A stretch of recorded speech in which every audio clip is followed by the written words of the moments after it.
జనగామ మున్సిపాలిటీలోని 13వ వార్డులో కాంగ్రెస్ అభ్యర్థి మేడా శ్రీనివాస్ ఇంటింటి ప్రచారం నిర్వహించారు.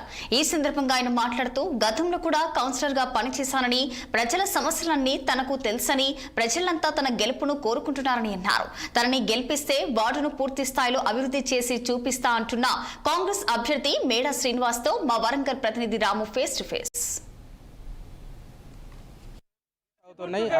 జనగామ మున్సిపాలిటీ పీఠం కోసం ప్రచారాలు జోరుగా సాగుతున్నాయి. అధికార కాంగ్రెస్ పార్టీతో పాటు ప్రతిపక్ష బీఆర్ఎస్ పార్టీలు కూడా హోరాహోరీగా ప్రచారం నిర్వహిస్తున్నారు. ఒకవైపు అధికార కాంగ్రెస్ పార్టీకి చెందిన 13వ డివిజన్ అభ్యర్థి మేడా శ్రీనివాస్ కూడా ప్రచారంలో ముందుకు దూసుకెళ్తూ ఇంటింటి ప్రచారం నిర్వహిస్తున్నారు. కాంగ్రెస్ పార్టీ అభ్యర్థి గెలిపిస్తే ఎలాంటి ఫలితాలు ఇస్తాయో గతంలో చూశారు. మరోసారి కూడా అలాంటి అభివృద్ధిని మరోసారి కూడా ముందుకు తీసుకెళ్తామని చెప్పి వాళ్ళ ప్రజలకు తీసుకెళ్తున్న పరిస్థితి ప్రస్తుతం మనతో పాటు అభ్యర్థి ఉన్నారు. చెప్పండి, మీరు ప్రచారం నిర్వహిస్తున్న పరిస్థితుల్లో ప్రజల నుంచి మీకు ఎలాంటి స్పందన వస్తున్నారు? ప్రజల నుంచి అద్భుతమైనటువంటి స్పందన. నేను గతంలో 5 సంవత్సరాలు ఈ ప్రాంతానికి సేవ చేసినటువంటి వ్యక్తిని. నేను చేసినటువంటి పనులే ఈరోజు కాంగ్రెస్ పార్టీ సంక్షేమ పథకాలే నన్ను అత్యధిక మెజార్టీతో గెలిపిస్తున్నటువంటి పరిస్థితి కనిపిస్తూ ఉంది. ఏ ఇంటికి వెళ్ళినా ప్రజలు ఆత్మీయంగా ప్రేమతో స్వాగతం పలుకుతూ, బిడ్డా నేను గెలిపిస్తాం, నువ్వు అనేకమైనటువంటి పనులు చేసినావు, ఆపదొస్తే అర్ధరాత్రి వచ్చినావు, నీ కష్టం నువ్వు ఇన్నిసార్లు రావద్దని చెప్పి చెప్తున్నటువంటి సందర్భం. 100% మేము గెలుస్తూ ఉన్నాం. జనగామ మున్సిపల్ కైవసం చేసుకుంటున్నాం. ముఖ్యంగా ఇప్పుడు మీ వార్డుకు సంబంధించి ఉన్న ప్రధాన సమస్యలు ఏంటి? గతంలో జరిగిన అభివృద్ధి ఏంటి? ఇంకా జరగాల్సిన అభివృద్ధి ఏంటి? నేను గతంలో 2014లో ఈ ప్రాంతం నుంచి వెళ్ళి కౌన్సిలర్గా గెలిచిన తర్వాత కనీస సౌకర్యమైనటువంటి పరిస్థితిలో ఆనాడు ఉండే పరిస్థితి ఈరోజు ఇక్కడ కనిపిస్తున్నటువంటి ఓవర్ హెడ్ ట్యాంక్ మా ప్రాంతానికి ఇటు అంబేద్కర్ నగర్ గుల్లగడ్డకు 2 ట్యాంకులు ఉండేవి. ఈ మధ్యలో వాటర్ లేనటువంటి పరిస్థితిలో నేను ప్రభుత్వంతో ప్రతిపక్ష నాయకుడిగా ఉండి ప్రభుత్వంతో ఫైట్ చేసి ఒక అద్భుతమైనటువంటి ట్యాంకు నిర్మాణం చేయడం జరిగింది. 10 లక్షల లీటర్ల కెపాసిటీతో 6 కోట్ల రూపాయలు మంజూరు చేయించి ఆ నిర్మాణం నేను చేయడం జరిగింది. ఈ ప్రాంతంలో ఉన్నటువంటి కుంటకట్ట ఒకటి ఉంటుంది.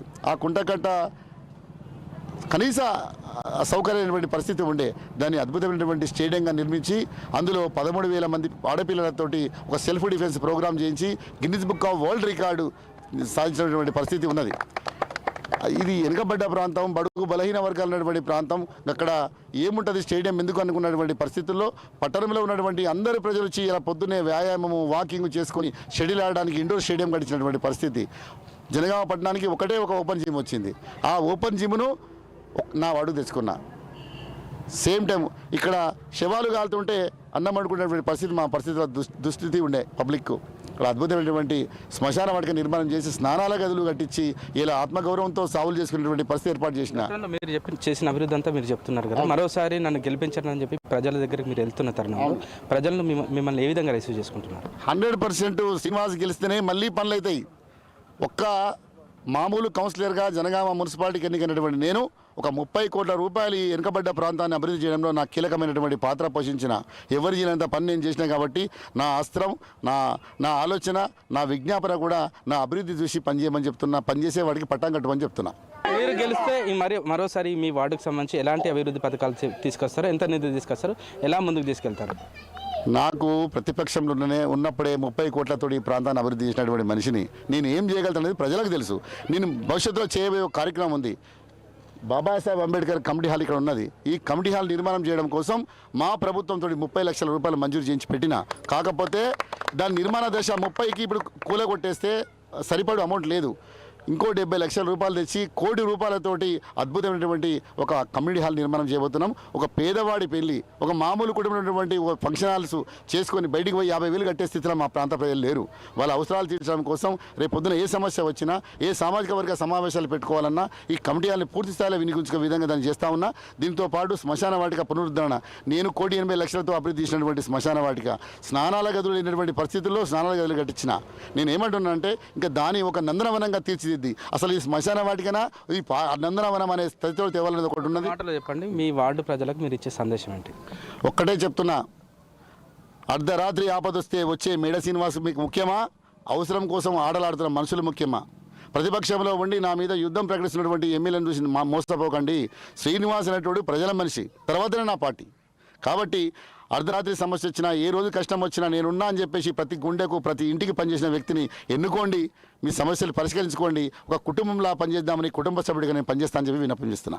ప్రతిపక్షంలో ఉన్నప్పుడే వార్డు అభివృద్ధికి 30 కోట్ల నిధులు తీసుకొచ్చి అనేక అభివృద్ధి పనులు తీసుకొచ్చాను. ఖచ్చితంగా కాంగ్రెస్ పార్టీ అధికారంలో ఉంది కాబట్టి ఈసారి గెలిస్తే వార్డును అన్ని రకాలుగా అభివృద్ధిలో ముందుకు తీసుకెళ్తా. గతంలో బీఆర్ఎస్ పార్టీ ప్రజలను అన్ని రకాలుగా మోసం చేసింది. మరోసారి ఇప్పుడు కాంగ్రెస్ పార్టీకి అవకాశం ఇస్తే జనగామ జిల్లా మున్సిపాలిటీపై జెండా ఎగరేస్తాం. ఖచ్చితంగా జిల్లా ప్రజలకు అభివృద్ధిలో ముందుకు తీసుకెళ్తాం. ఎన్నడూ లేని విధంగా అభివృద్ధి అంటే గతంలోనే చేసి చూపించాం, మరోసారి కూడా ముందుకు తీసుకెళ్తాం. గతంలో స్పోర్ట్స్ మైదానం లేకుండా అది కూడా తీసుకొచ్చాం. మరోసారి కూడా గతంలో శ్మశాన వాటిక కూడా లేని తరుణంలో అవన్నీ కూడా మేము ప్రజలకు ముందుకు తీసుకొచ్చే ప్రయత్నం చేస్తాం. పేద ప్రజలకు ఉచిత విద్య అందించే ప్రయత్నం చేస్తాం. అభివృద్ధి అంటే ఏదో ఖచ్చితంగా చేసి చూపిస్తాం. బీఆర్ఎస్ పార్టీ నాయకులు చెప్పే ప్రలోభాలకు ఖచ్చితంగా ప్రజలు ఎవరు లొంగబోరు. బలుగు బలహీన వర్గాల ప్రజలందరూ కూడా నా వెంటే ఉన్నారు. మేడా శ్రీనన్న గెలవాలని చెప్పి వాళ్ళందరూ బలంగా కోరుకుంటున్నారని చెప్పి ఆయన కూడా చాలా విశ్వాసంగా చెప్తున్న పరిస్థితి. కెమెరా పర్సన్ భిక్షపతి రాము 60.